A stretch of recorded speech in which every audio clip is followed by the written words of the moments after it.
We on like Donkey Kong. What's up, everybody? What's up? All right, we ready to roll, baby. We alive. We ready to roll. It is the Kings of the Ring back again one more time to do that thing, talking about wrestling, Shopkulture style. What's happening? Yes, sir. What's going on?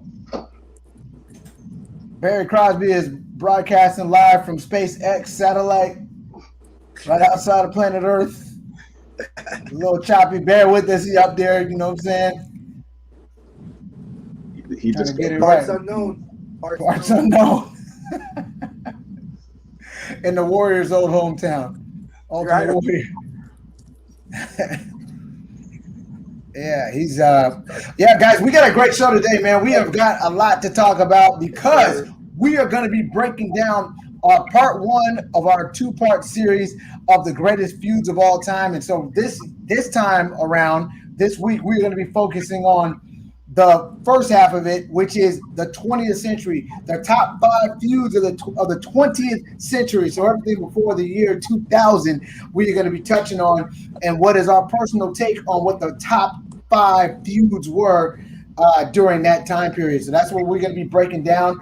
And then next week, we're going to do the second part, which would be the top 5 of the 21st century. So look for that next week. But this week, we're going to be doing the top 5 of the 20th. And as always, guys, if you guys have a comment, if you guys want to let us know your thoughts on what we're talking about, you guys go ahead and let us know in the comment section. Smash the like button.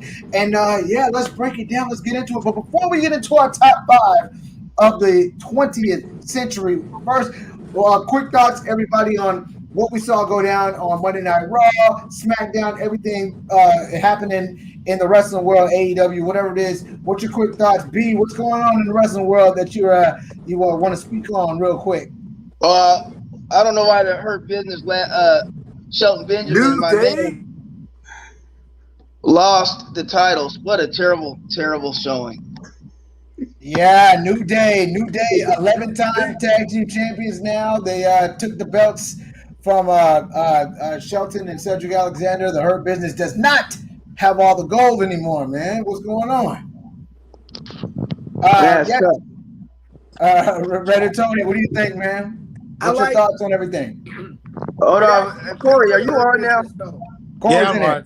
Sorry, I had a late deal happen tonight, so go ahead. I like it. Making all that damn money, you greedy ass. Tony I saying sold something. 2 cars today, so I'm good. Hey, all right. Tony was saying something though. Tony, finish your thought though on the events of this week.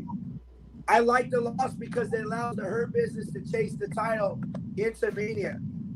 Like it gives. I mean, it's gonna be good because it's gonna give them that hunger and stuff like that. So it might actually work out good for them. Maybe. But the only thing about that, Tony, the rumor is that AJ Styles and Almost are going to be in there. What's up, Corey Jones? What's up, Corey Jones in the building?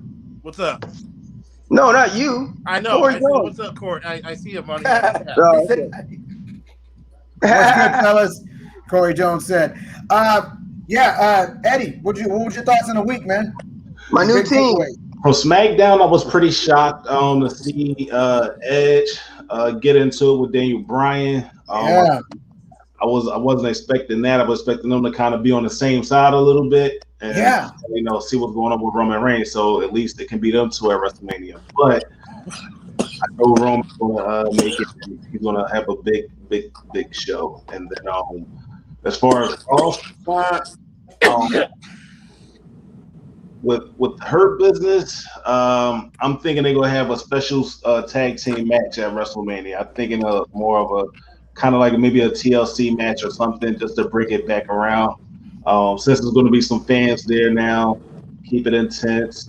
I heard rumors possibly the night after WrestleMania, Brock probably popping up, but I don't talk about that no more. He's been on that Brock Lesnar tip for a while. Yeah, man. He's serious about that one. But I do want to see. I want to see Shane McMahon and Braun Strowman match. I want to see how that's going to turn out. What do you guys think about that whole Shane McMahon and Braun Strowman? Because it's like I'm trying to figure out what's the game here when you have Braun Strowman as the babyface in this, and then Shane's the bad guy, but he's like clowning him and making him look stupid. I mean, and then if Braun wins, he just beats up Shane. I mean, this just really seems like a way for them to work Shane into a match so Shane can put himself over and steal the show at WrestleMania with throwing himself off or something like that. I don't know. What do you guys think? I'm thinking that too, and there's a possibility afterwards because what I'm thinking is they're gonna try to give Emos. They're gonna try and give him a big push to do with AJ Styles. Yeah. So they're going after the tag team titles at Mania. That's what's happening. Yeah. I'm thinking they're gonna try to make him and Braun go against each other, and there's gonna be some type of Braun beating up on AJ, and then probably having Shane in his corner. You know how they do their little twist arounds and everything. I'm thinking that's gonna probably happen. So, do you think this is kind of a way for them to demote Big Show? I mean, Braun Strowman. Sorry. Yeah, and it sucks. It kind of sucks. I hope. Yeah, to elevate almost. Yeah, I hope they don't get rid of him because I mean. He's going to jump ship if that does happen, you know. He might do it, which could be big for AEW. That's all I'm saying. Corey, what were your thoughts on the week, the week in wrestling? Let me go. I gotta pick something real quick. You guys keep on. Wow. Raw was interesting. I don't know for what reason the Miz had to come out there and cut a weak promo like he did, but it was. Not good. Yeah. The Sheamus versus Bobby Lashley match was actually pretty entertaining.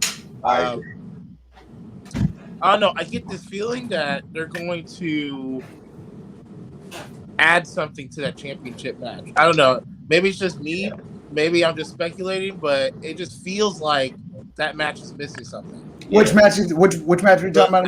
I feel like they're going to add something to that. Bobby Lashley, Drew McIntyre match at WrestleMania. I don't know. It just seems. What do you feel like a stip? Either a stip or maybe a triple threat. I think that the Roman Reigns and Edge match is going to be triple threat. They're gonna plug in Daniel Bryan somewhere. Yeah. I kind of see that going that way too for some reason. I just have a feeling, just based on what I seen last on Friday. We'll see what happens to Sunday at Fastlane, but to me, I just have the feeling, just in the back of my mind, I think they'll plug in Daniel Bryan some way, somehow. I just got that feeling. Yeah, I gotta get that too. But I think that if that does happen, that even more so lessens the chance of anything else happening. I think we're pretty locked in with Bobby Lashley and Drew McIntyre. I think that's going to be a straight up one-on-one. I don't see anything else coming in that one. I don't think.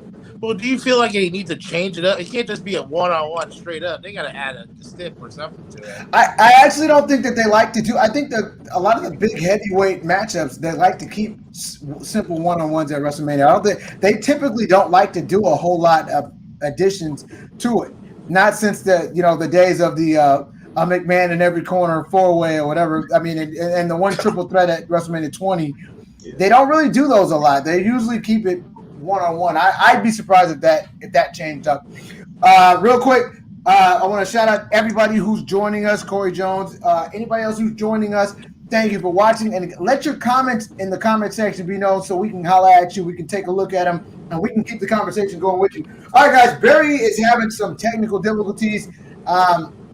So I'm not sure if he'll be back anytime soon, but if he does, we're right here. He'll jump back in. He's having some technical difficulties, but we're going to keep moving on, and we're going to jump right into our big discussion for tonight, because our big discussion for tonight is part one of our two-part series of the greatest feuds of all time, and we are going to be breaking them down, and we're going to be breaking down the top five, our personal top fives feuds of the 20th century. So that's everything before the year 2000.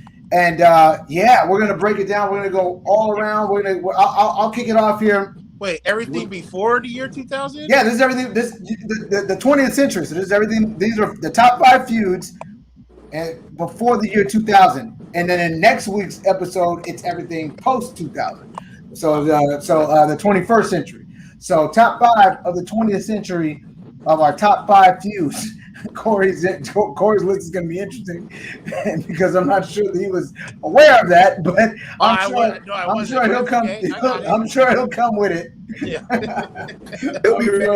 I thought we were doing it general, but 20th century science, we can do that. Yeah. Yeah. Well, I'm sure you can mix and match and maneuver things around within that list because I'm sure you had to have some 20th century I do. Yeah. matches on your list. All right, guys, let's buzz it down. So we're gonna get into our top 5 feuds of the 20th century. I'm gonna start with my number 5. My number 5 on the top 5 feuds of the 20th century is Ric Flair and Ricky the Dragon Steamboat from WCW NWA days. Now these guys had a ton of matches between the 1988 and 1989 years, most notably a trilogy, and that took place. One was I think was a Clash of Champions, or they had some great title matches, world title matches, some of the best matches, 5-star matches you could ever have, and it was just such a great mixture of personalities and just epic matches, and they really. While WWE was focusing on the entertainment aspect and bringing all the characters and colorful cartoon-like characters, Ricky Steamboat and Ric Flair brought it back to the bare bones wrestling, and they took it to the next level with that a technical rivalry between Ricky Steamboat and Ric Flair. That's my number 5. Eddie, what you got on your number 5? The top 5 of the 20th century. My number 5 is a tag team. It's the Road Warriors and Skyscrapers. Okay. And what federation was this in? That was in NWA. In NWA, yeah. Right. Yeah, before they converted over to WCW in the late 80s. Big fan of Dan Spivey, Sid, and the Undertaker. Big guys as far as height versus. Well, Undertaker was Mark Calloway at the time. Yes, absolutely. And I was just excited. I love the Road Warriors, the spikes and everything come out. People were afraid to get close to them because of that. And then once they started, taking it off, it's just straight brawling and just high risk and just powerhouse, just all over the place. Big, brutal, hard-hitting matches between these two teams. Huge. Yeah. And I think I take it back. It wasn't Mark Calloway. It was Mark Callis. Mark Callis, right? Me and Mark Callis back then. Right. All right, Corey, what's your number 5? Man, one that pops in my head that I really enjoyed watching when I was back in those days was Chris Benoit and Kevin Sullivan. Chris Benoit, Kevin Sullivan. Now, what about that one? I mean, you're talking about two of the toughest, most raw individuals. I mean, they had some memorable matches. In particular, one match where it was career on the line, Kevin Sullivan and Chris Benoit. And thanks to Miss Jacqueline with the low blow, caused Kevin Sullivan to leave the business. But I mean, they had some brutal matches. I remember one where tables, chairs everywhere. You had woman flying through the ring. You had Jacqueline flying through the ring. Arn Anderson came involved in one of the matches.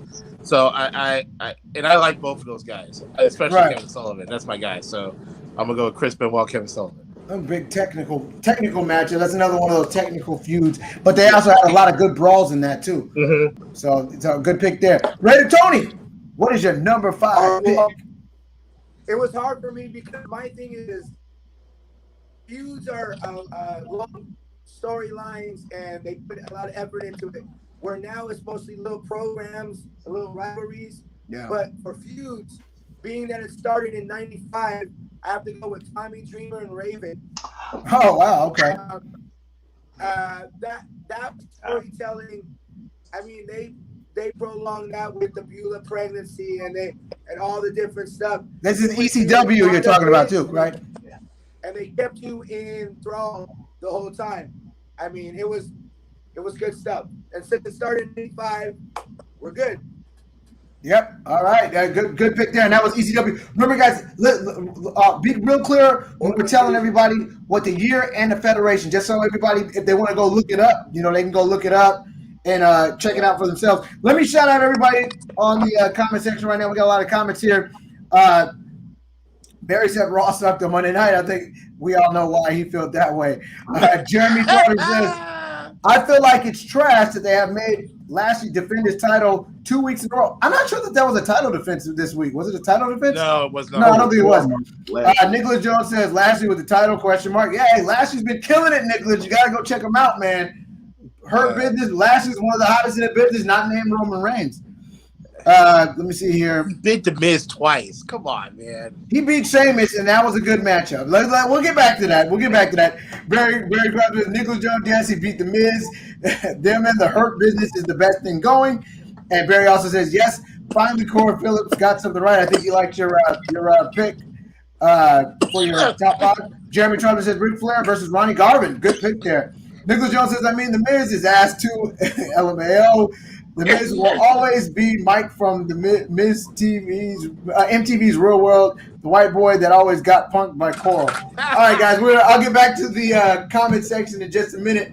So I'm going to go with my number 4 pick in the all-time greatest feuds of all time list, and that number 4 pick for me is The Rock and Triple H. Now, The Rock and Triple H started their feud in 97 for the Intercontinental title, and that moved on to the DX and Nation of Domination in the 1998 era, and that moved even further into the world title picture in the 1999, and it went past that even, but that was the genesis of it in the 20th century, in the late 20th century, 97, 98, 99. Rock and Triple H, their careers basically, they were neck and neck the whole way. And The Rock always was just a little bit higher than Triple H. And I think Triple H really didn't like that too much. And I think it kind of behind the scenes, he probably didn't really like that too, if you hear a lot of the stuff that they be talking about. But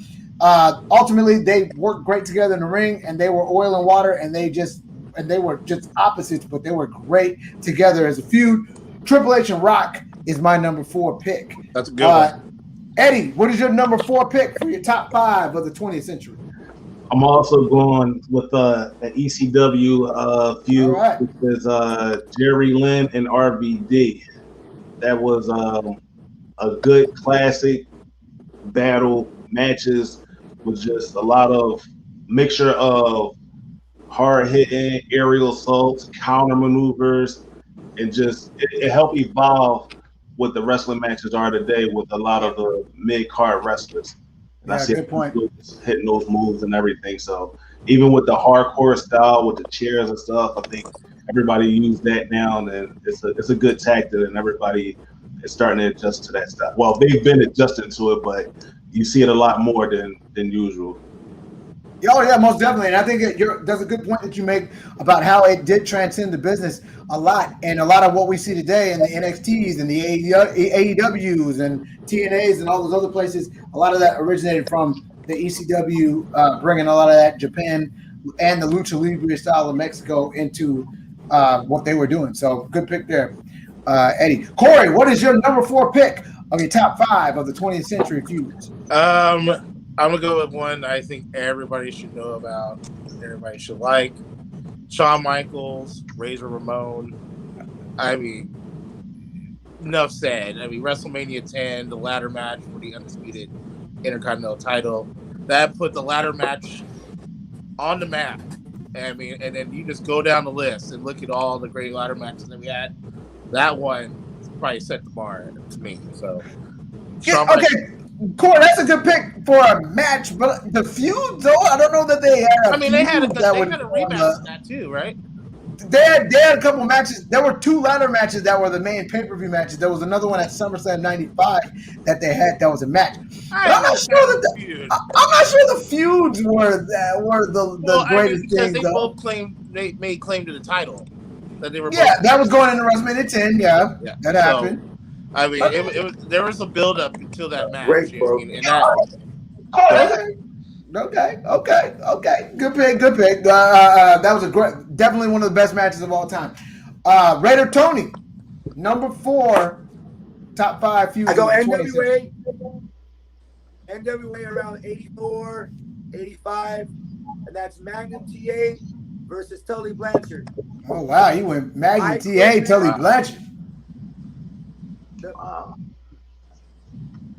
For that I Quit match in the cage for the He's breaking up. I can barely hear him. Great stuff. I mean, that was amazing stuff, and they really built that really well. And I mean, it sucks that he got hurt when he did because Magnum was really blowing up, and they could have done so much more with that without that car accident. I'd say Tony Blanchard and Magnum TA because at that time that was the realism in. I mean, that you felt they hated each other. Yeah. I mean, that I Quit match was something else too. So I'd say Magnum TA, Tully Blanchard, number 4. Yeah, and it was a good pick, and I like the point that you made there. Again, another one of those contrasts to the styles that the different wrestling organizations had back in the day, because you definitely went to the NWA if you wanted that realism. It was more adult-oriented content. They were the bloody matches, the really knockdown, drag-out feuds. Magnum TA, he's another guy too, and a good point that you made about his injury. A lot of the wrestlers and a lot of the people that were around him, they always said this guy would have been an all-timer had it not been for that car accident. So that's a good one. Good pick there. Let me look at some of these comments real quick before we move on. Let me see here. Oh boy, we getting backed up here. All right. So Barry's talking crap to Nicholas Jones about getting him on the Miz. Let me see here. Jeremy Charter says, "Damn, right now. Damn, that was an earlier comment." Barry said, "Damn, that was a classic. Hands of Stone. Ronnie Garvin was a good one. Garvin Stump is what Jeremy Charter says. Now used by Randy Orton." Nicholas Jones said, "I loved Rock and Triple H's feud because Rock stayed flaming that man with his whole squad." Yeah, he did. He did. I remember Rock saying something like, you got a body like Tarzan, which is a face like Jane or something like that, or something. You know what I mean? You fight like Jane or something. Yeah, Rock used to be on him, man. Barry Crosby, Jeremy Trotter, I didn't know you on that wrestling like that. You know your stuff. Nicholas Jones said, but Stone Cold, Mr. McMahon will take the top spot for me with Stone Cold and Rock's feud coming in second. Man. All right, keep your ears open. Jeremy Trotter said, watching it since I was a kid. Jeremy Trotter also said Shawn Michaels versus Bret Hart. And we're gonna keep it. I'm gonna get back to the comments after that. All right, moving right into my number 3 feud of the 20th century. It would be Hulk Hogan and Macho Man Randy Savage. The Mega Powers explode. So I'm gonna put this one on the list. Now this one makes my list at number 3. And remember, this is of all time. So in the 20th century. So there's hundreds of matches we could have went with. But the reason why this one ranks so high is because this was the first time that realism was really spilling over into the storylines in WWE, at least from my memory, and the cartoon era of the Hulkamania and all that stuff. You had the real-life jealousy issues of Macho Man spilling into the storyline. They made it in there. And the long-form storytelling, when you had Macho Man winning the belt at WrestleMania 4 with Hulk Hogan cheering him on and basically still in the spotlight. And I will go to my grave saying this.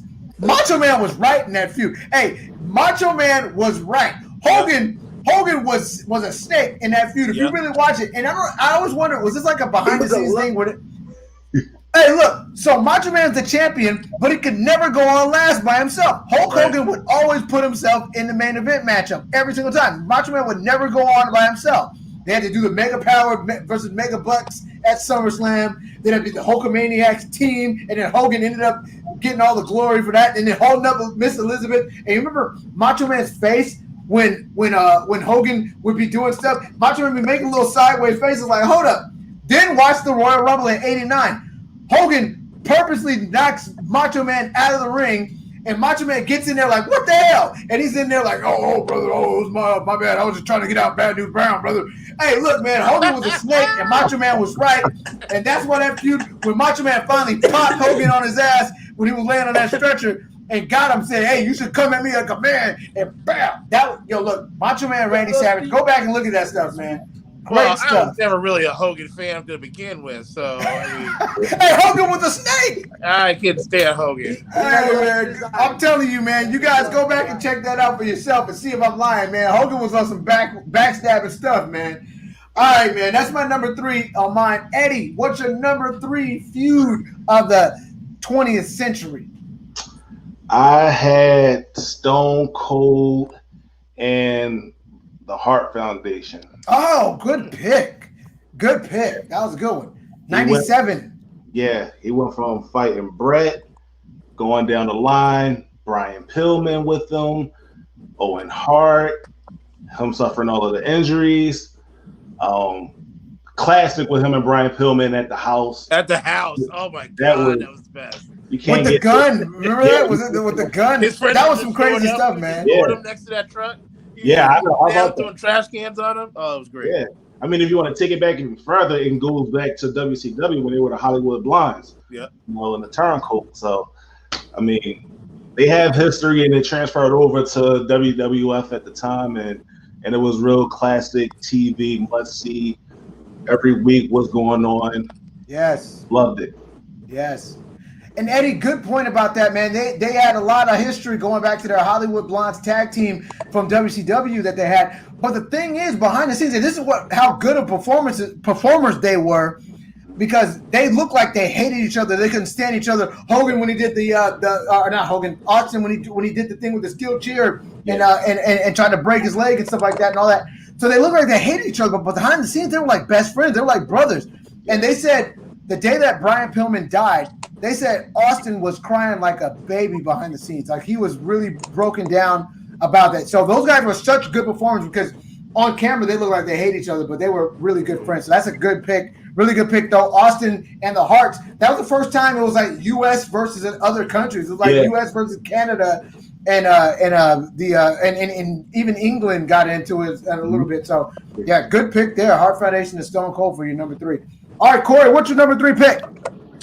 I would go with this one. Ric Flair and Macho Man Randy Savage. Ric Flair, Macho Man Randy Savage. Good one. It's a long. It carries over from WWE to WCW, but it's a long-standing history between those two. WrestleMania, when Flair's walking in as a champ, Macho Man going in there, knees busted up, it was a bloody match. It got personal because they got Elizabeth involved. Oh yeah, and that's what I liked about it—the rawness of it, kind of to your point with Hogan and Savage, right? Realness part. So I remember that match. And just leading up to it, Mr. Perfect in the background, Bobby Heenan. You already know Bobby Heenan was A-OK on the Ric Flair. And then in WCW, it carried over because they kind of went away for a little bit. But then when Savage came over to WCW, that rivalry between those two, between him and the Horseman, it was just crazy. So, and I enjoyed watching Flair and Savage beat each other up. So, most definitely, great pick there. And the funny thing is, I remember because I was a little kid at the time. I'm gonna date myself a little bit here, but I think I was around 10 or 11 or something like that. Or when Flair had came over and fought Savage at WrestleMania 8, I believe it was, for the World Championship. And my first exposure to wrestling was through WWE. It's just a couple of years before that, so I wasn't hip to who Ric Flair was. So I wasn't aware of how big of a deal it was to have him at WrestleMania and have him in a main event, or what should have been the main event matchup, but Hogan took that again. But that's another story.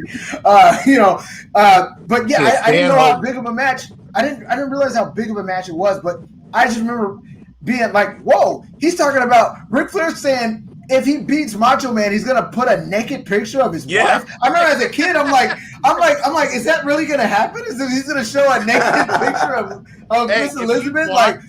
The interview that Gene Okerlund has with Flair and Mr. Perfect, right? That promo before the match starts, it's great. Of the best promos he's ever cut. And the one he even cut a great one after it. Yeah. Yes. Those were 2 great promos after the match. Great. Ric Flair you can't say enough about Ric Flair, man. He's just He's Ric Flair. Yeah. All right, Raider Tony, what is your number 3 pick? Number 3 pick would be the Von Erichs and the Freebirds. Okay, Von Erichs and the Freebirds. Good call. I mean, the reason is with a feud, you want to have options. Now, with the Von Erichs and the Freebirds, you had multiple singles matches you could pull off. You can do multiple tag matches. You can do 6-mans. You can do a lot of stuff because you had capable workers that could do either one. You had the Talker, with Michael P.S. Hayes. You had the Beast guy and Gordy, and you had the guy that you can smash on and Buddy Roberts. So then you had the Von Erichs that could go up and down. You can throw them in there. You can change them up. You had Kerry and Kevin, and you had all the options, and it extended years and years of feud. And it all started in that cage match with Flair and Kerry when he wouldn't take the loss or the win, the easy win, and then bam, that slam door on that. That was good stuff. Yeah, and that Southern Belt area, the Von Erichs were like rock stars, man. They were huge. There was a big deal. The ladies loved them. The men wanted to be them. They were a big deal, and the Freebirds were perfect opponents for them because they were just those cocky assholes, And so those matches, and they got bloody, they got wild, and they went all over the place. I think feuds had a lot more life back in the day too because of the touring aspect and because of the territories. So they would hit different territories and they would go all over the place. It wasn't this instant gratification era that we're in now where everything happens so fast. Things were drawn out and stretched out and really given time to breathe and grow into these big monster rivalries. So good call there. Let me look at some of these comments real quick before we move on.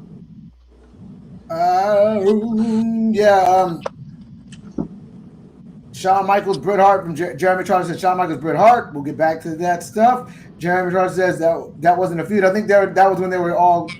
I think everybody was kind of caught off guard by Corey's Shawn Michaels and Razor Ramon one. It really was more of a match, Corey. That's all I'm saying. It was more of a match.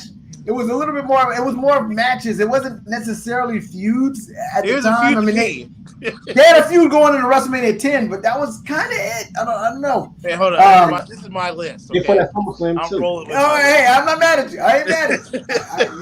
Yeah, your list, man. I ain't mad. Hey, it can't be that bad as putting the Hurt Business as a top 2. Hey, Barry, he's calling you out, man. He's calling you out, Barry. He's still on that. All right, so Barry Carpenter said, great point. Hogan was known for that behind-the-scenes stuff. Edward Young been doing his homework. That's a comment by Barry. And William Mark says The Rock and Booker T was hilarious. Yeah, that wasn't a. But they give me crap about my pick.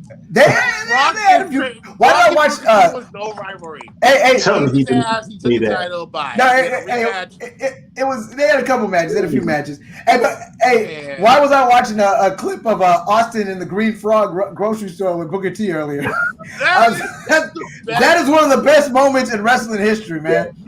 That is one of the best moments. And real quick, let's shout out Austin on 316 Day yesterday. We're gonna shout out Stone Cold Steve Austin. But I just want to say something about that Green Frog segment. If there's any way anybody can go back and watch not just that Green Frog grocery store segment where Steve Austin beats Booker T's ass throughout the entire grocery store for like 20 minutes or something like that. It's like some of the best TV ever.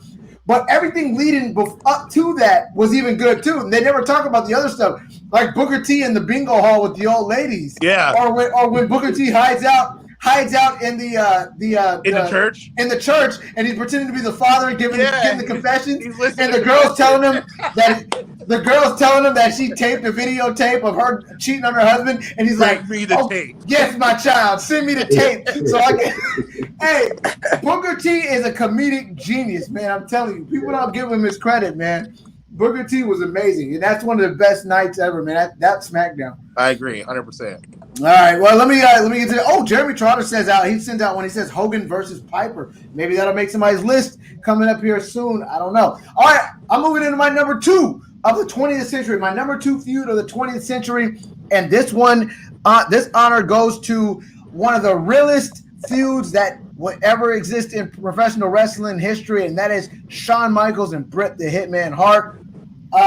these two guys were professional rivals, but they weren't necessarily enemies in the early years, coming up as the Rockers and the Hart Foundation, the separate tag team. Bret Hart, more technically sound tag team with Jim the Anvil Neidhart, and then Marty Jannetty and Shawn Michaels were the high-flying duo of the Rockers, and they both were such great ring workers. And then they kind of like how Rock and Triple H kind of were following each other. They went into the Intercontinental title ranks together, and then after that, Bret hit the world title ranks, and then Shawn Michaels crept up a little bit after that. But their behind-the-scenes rivalry is the stuff of legends, and everybody in the world has heard about the Montreal Screwjob. Bret Hart didn't want to lose to Shawn Michaels. He had the world title. He was leaving to go into WCW. Vince McMahon screwed him out of the matchup, made Shawn Michaels made them ring the bell when Shawn Michaels got him in the sharpshooter, Bret Hart's own hold. But yeah, if you watch the promos in the years leading up to that Montreal Screwjob, you could tell it was real. And I remember I was a young teen at the time, and I knew everything that they were saying was the real stuff. These guys really hated each other in real life, and they were two of the best wrestlers of all time, but they just could not stand each other. They couldn't be any more different. So that's my number 2 pick for the greatest feuds of the 20th century, and I don't think any of the feuds were ever more real or personal than Bret Hart and Shawn Michaels. But Edward, maybe you got me beat, man. What's your number 2 pick for your greatest feuds of the 20th century? My number 2 is Undertaker and Yokozuna. Oh, okay. I didn't expect that. That's a good one. I didn't expect that, but yeah. Go ahead, speak on it, man. It started off at, I think it was Survivor Series. 1993. Yeah, and then it just escalated from there. Went to Royal Rumble, casket match. That was like a classic moment. That's when I thought people could die, come back to life. when they had the shadow up in the air, he said he'll return. The Undertaker. Oh my God. And he's been my favorite wrestler even when he was a skyscraper. So that was like real classic of the Undertaker, and he has phenomenal moves. They work well together. Then they went on to have another match. I think it was a Buried Alive match started. They didn't do a Buried Alive match, but they did 2 casket matches. Okay. Yeah. 2 casket. Yeah, because the other one was at the next Survivor Series. Yes. So yes. Yeah, so that was really, really just monumental to me and for the Undertaker. Then that helped with his streak started. It's been starting, but he's just been legendary. And I love Yokozuna with the bonsai drop. Nobody can really beat him, of course, except Bret Hart with the little roll up, but and then hit him with the sharpshooter and everything. But real quick, I hated that finish to that WrestleMania match because it wasn't even a roll up. It was Yoko for some reason out of nowhere just fell off the ropes and knocked himself out, and then Britt pinned him. It was the wackest ending to a match I've ever seen at that point. I was just like, what the hell? Because they had a great match the year before that at WrestleMania 9. Yeah, they worked great together. So I was just like, I don't understand why they would come up with that finish. And here to your point though, Eddie, Yoko and Undertaker was so cool because it was such a unique thing. Because Yokozuna was this great monster champion that everybody was scared of. Nobody could beat him. He was squashing guys left and right. He was the legit heel champion, which we hadn't seen at that point. And then when Undertaker got involved with him. When Undertaker got involved with him, he was scared for the first time. Yeah. He was scared. He was running away from Undertaker. He was running away from the caskets. Yeah. So it was an amazing thing. And then the Undertaker, that Royal Rumble match, the casket match, when Yokozuna and Mr. Fuji had like 12 guys come out and jump the Undertaker, and he's beating all of their asses. I remember as a kid, I was like, this was like the best thing. This is the coolest thing I ever saw. It was like a superhero. He was running through everybody, and then they finally had to start hitting him with weapons and stuff like that to finally put him down. Yeah. And took the urn, and the smoke came out. But it was a great feud, great call. Barry, we're going to let you do all your 5 after we're all done with ours. We're going to let you go through your whole list since you're back. Well, no, what I'll do is I'll type in on the comments. Okay. So you guys could, we'll finish up. All right, we'll do that. You guys, go ahead. Guys were on fire. Yeah. Good to see you back, though. Corey, what is your number 2? I'm in the shadows. I'm like the Fiend. Oh no! Don't start the beat. Don't be disrespecting him. All right, my number 2. This is a no-brainer to I'm the me. Fiend. It's Stone Cold and The Rock. Good pick. I mean, come on. You could go back to when Rock and him had classic battles over the Intercontinental title. It was basically Stone Cold versus the Nation. Yeah. And then Stone Cold versus the Corporation. Rock was crowned the champion. By the way, that Survivor Series when Rock won the title, that really was a great pay-per-view up until that moment. I didn't like the ending of that. But anyway. Oh, you didn't love it? You didn't like that one? Oh man, I loved that moment. It was in St. Louis at the Kids. Oh really? Yes, I was there. That was a good show. Corey Phillips, you were not there. I was living back home. I went with my uncle. I got the ticket stubs proved. Wow, you got to bring it. That was a great man. That was one of the coolest sets of all time too, with the giant skull that they had there, the Deadly Game. Oh my God, that was a good. That's such a classic show, man. It was a classic show. I mean, the tournament, who's going to be the champion. Yeah. They had some classic matches on there. But Rock was a heel. I mean, he turned heel at the end of that match, so against me. Right. But that was a great pay-per-view. But anyway, I'm just saying, the Rock rivalry with Stone Cold, with the Nation. Rock joins the Corporation with Vince McMahon. That whole build-up. I mean, the classic beer bath on that Monday Night Raw where you just showed Rock and Shane and Vince. That was classic all the way up to WrestleMania. So Rock and Stone Cold on my list, number 2. Good pick there. And I mean, like, I don't think we'll ever see, or it's going to be a long time before we see 2 stars of that caliber in their prime that are just magic like that. I mean, it's in their prime at the same time. I mean, we're just not going to see that. But to your point, though, no. To your point, though, that Survivor Series, though, that was such a shocking moment because The Rock was actually he was right behind Austin in terms of babyface popularity, and then they just swerved everybody and took him and made him the bad guy as a corporate champion. But you know what, though? I had a different reaction to you because I remember watching that live on pay-per-view, and I was like, McMahon's a genius. He just took everything that happened the year before with Bret Hart and turned it into a storyline. Yep. So it was. I just thought he was a genius for that moment. So I loved it. Well, for me, being a fan, I'm like the Fiend. It really pissed me off because I'm just like, Rock's my guy. He just turned heel and joined up with that asshole Vince McMahon. Right. I hear you. I didn't like it because I mean, I was in high school still when that was going down. So I mean. It really, for me being a young kid, watching that really pissed me off. So right, John Craig says Ultimate Warrior was his favorite. All right, hey, Raider Tony, what's your number 2? All right, first off, my buddy William. What up, William? Number 2, Midnight Express and the Rock and Roll Express. Midnight Express and the Rock and Roll Express. That they had so many good. I love tag team wrestling. Tag team wrestling is where was got me because it was you got to see 2 of them in there. You know, you can pick a team. You know, right? And so they were some great matches in the early '80s. You had the Talker with Jim Cornette, could just rile up everybody. But they had some classic tag team matches in the early '80s. Right. Yeah, definitely. And. You know, they were better at that. You know, the legend has it that Vince McMahon never really liked tag team wrestling, and so that's why you're more known for the better tag team matches than a lot of the other organizations, Mid-South Wrestling, NWA, places like that, because you know Vince wasn't a fan of them. Let me look at some of these comments real quick before we get into our number 1s. Let me see. Hogan Piper, Jeremy Trotter said that. William Mark says Stone Cold blowing up McMahon's bus was awesome with a wrecking ball. John Craig says the Ultimate Warrior was his favorite. He's the guy who got me involved in the wrestling was the Ultimate Warrior, Jerome. Raider Tony says Barry Crosby, you already know. Raider Tony, amazing topic. And Jeremy Trotter says Undertaker versus Mankind. Good call. That's a good one. That definitely could have made a lot of lists. Honorable mention right there because they had some. Definitely honorable mention for me too. Definite honorable mention.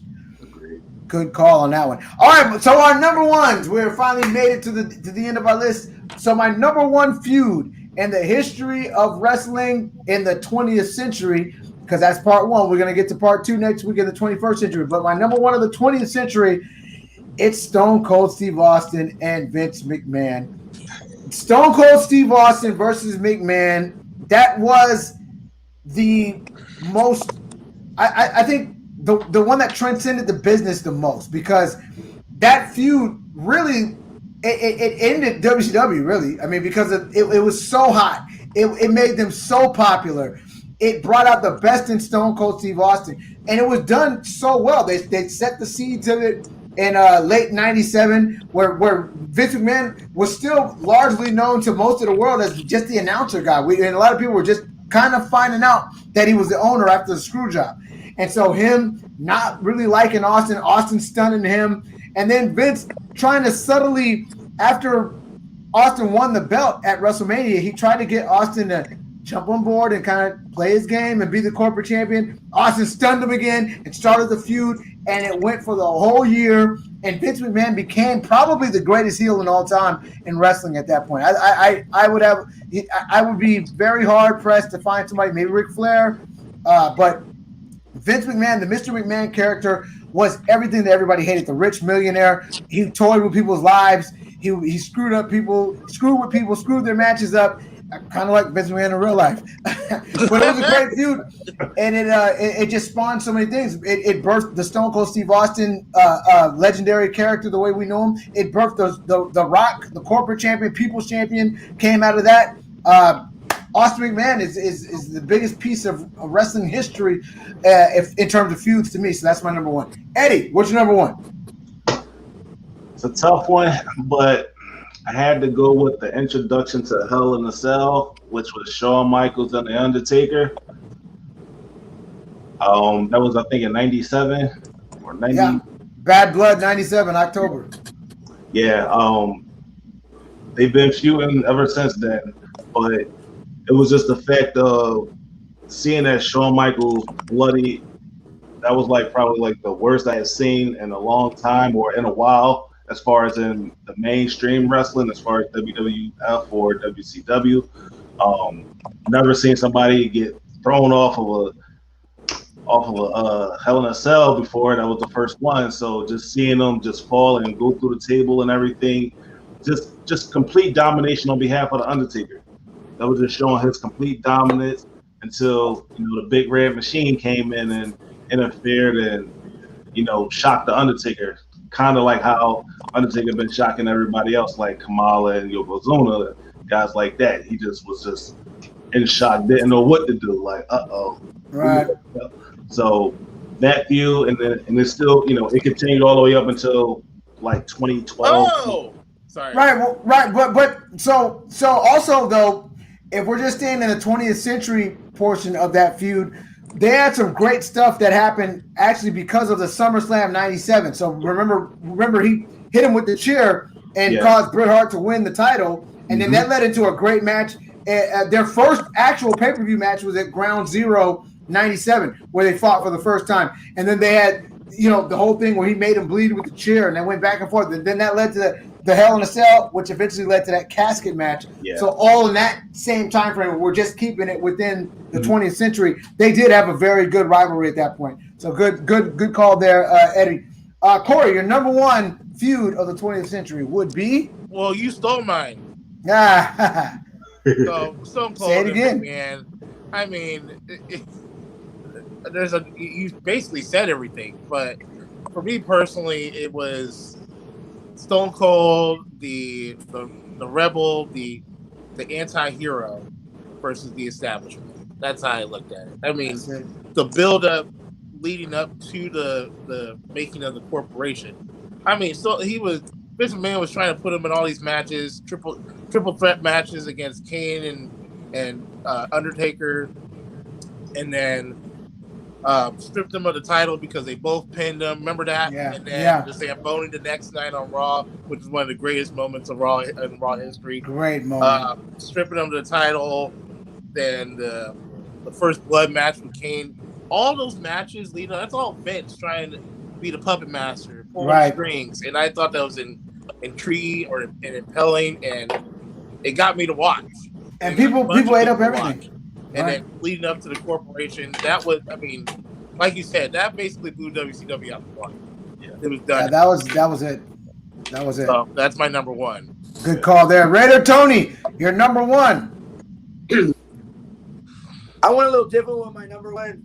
I was thinking about it. I'm gonna go NWO versus WCW. Okay, that's a good one. Not a bad call. Not a bad call. And it was NWO was the outsiders. It was who's the third person? Here comes Hogan. It's them versus the establishment.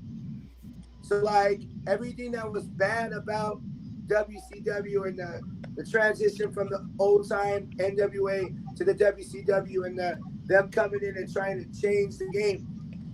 Nothing changed wrestling like the NWO for me. Like in that time frame, they changed wrestling. They made that.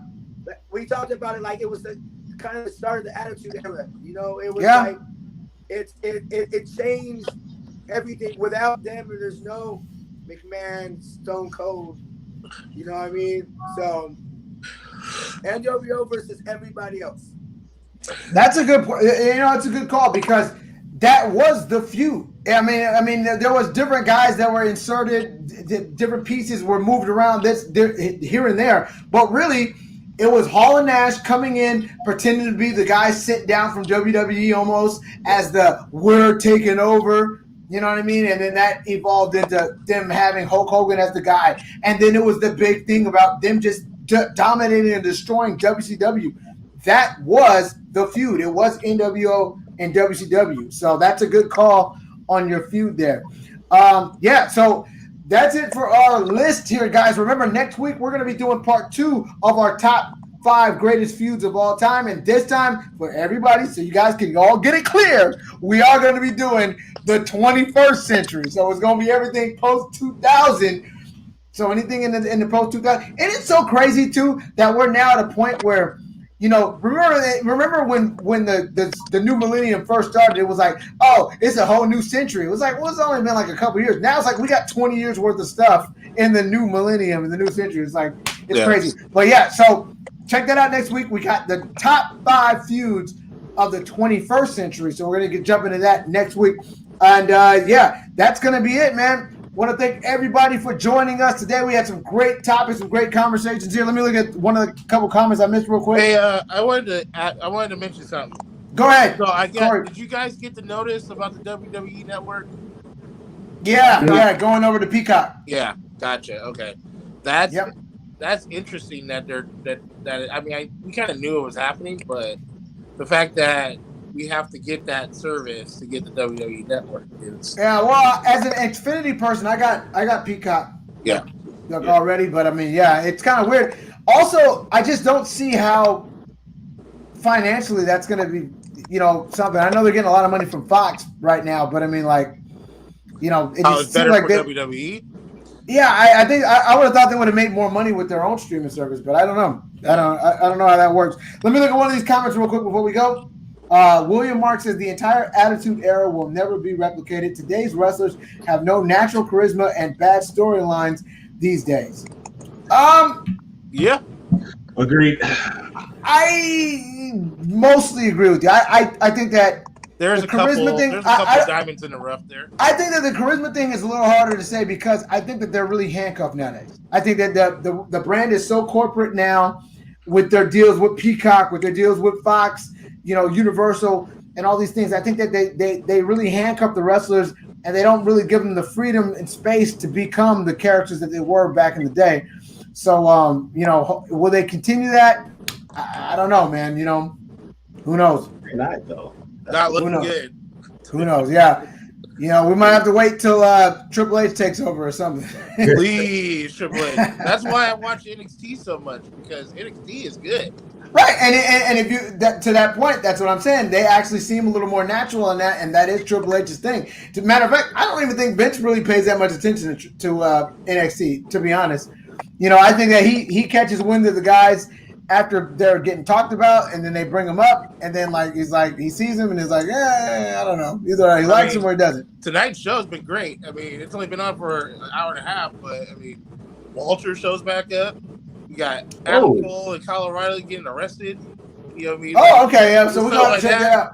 Karrion Kross and Finn Balor tagging up tonight for the belts. Like, see, that's some good television right there. Good stuff. All right, guys, we're going to wrap it up here. We want to thank everybody for joining us. Shopkulture, Kings of the Ring. We are going to be back next week on Wednesday at the same time. Talking about Fastlane. Talking about Fastlane. Talking about our top 5 feud of the 21st century for Barry Crosby and all the rest of the crew. Hi, Terry Youngman signing off. Peace out. Barry's got to cut it.